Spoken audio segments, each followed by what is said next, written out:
مسیح کے بابرکت نام میں آپ سب کو سلام۔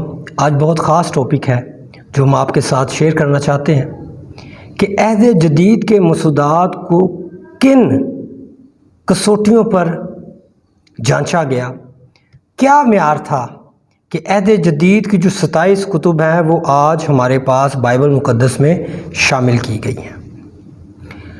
کلیسیا میں تقریباً 3 معیار تھے، 3 قسم کی کسوٹیاں تھیں جن کی بنا پر ان 27 کتب کو بائبل مقدس میں جگہ ملی۔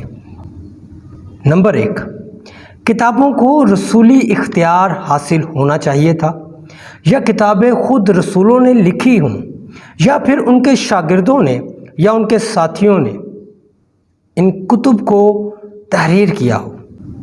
مثال کے طور پر مقدس مرکس اور مقدس لوکا کی جب ہم بات کرتے ہیں تو یہ 12 رسولوں میں سے نہیں تھے، لیکن ابتدائی کلیسیا کی روایات یہ بتاتی ہیں کہ مرکس جو تھا وہ جناب پطرس کا شاگرد اور ساتھی تھا، جبکہ مقدس لوکا مقدس پولس رسول کا ساتھی اور شاگرد تھا۔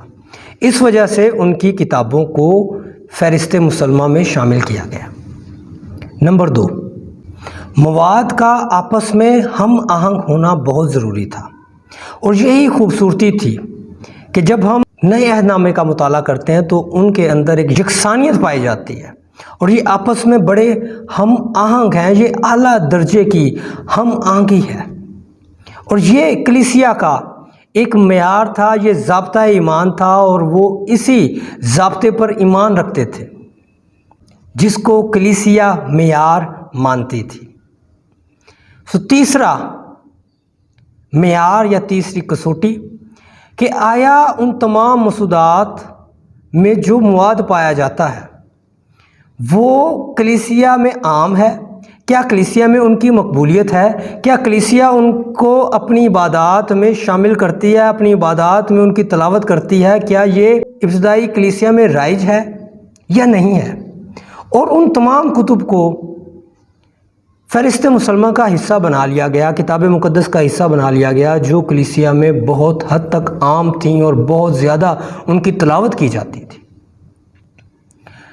ایک بہت بڑا اسکالر ہوا ہے آرتھر ڈاربی نوک ہاورڈ، یہ عہد جدید کی کتب اس کے بارے میں یوں کہتا ہے کہ یورپ میں وہ سڑکیں جن پر زیادہ سفر کیا جاتا ہے وہ بہت اچھی سڑکیں ہیں، اس لیے ان پر سفر کرنا لوگ پسند کرتے ہیں۔ اور ایسے ہی جب ہم کتب مقدسہ کی ان 27 کتابوں کو دیکھتے ہیں تو یہ بہت خوبصورت کتابیں ہیں، یہ الہامی کتابیں ہیں، اور جس وجہ سے کلیسیا نے ان پر متفقہ رائے سے کہ یہ الہامی ہیں، یہ خدا کا کلام ہے، ان پر عمل کرنا شروع کر دیا۔ اور جب ہم ولیم بارکلے کو دیکھتے ہیں تو وہ بہت ہی سادہ انداز میں ایک بات کہتا ہے۔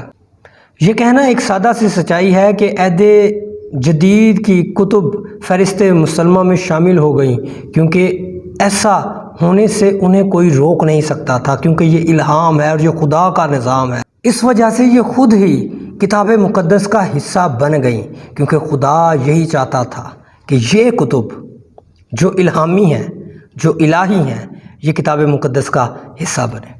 بہت شکریہ، خداوند آپ سب کو بہت زیادہ برکت دے۔ ایک بار پھر میں آپ سے التماس کرنا چاہتا ہوں کہ جو لوگ ہمارے چینل پر نئے آتے ہیں کائنڈلی ہمارے چینل کو سبسکرائب کریں، لائک کریں، اور ان ویڈیوز کے لنکس لوگوں تک پہنچائیں تاکہ خدا کے کلام کی سچائی بہت سے لوگوں تک پہنچ سکے۔ بہت شکریہ، خداوند آپ سب کو بہت زیادہ برکت دے، آمین۔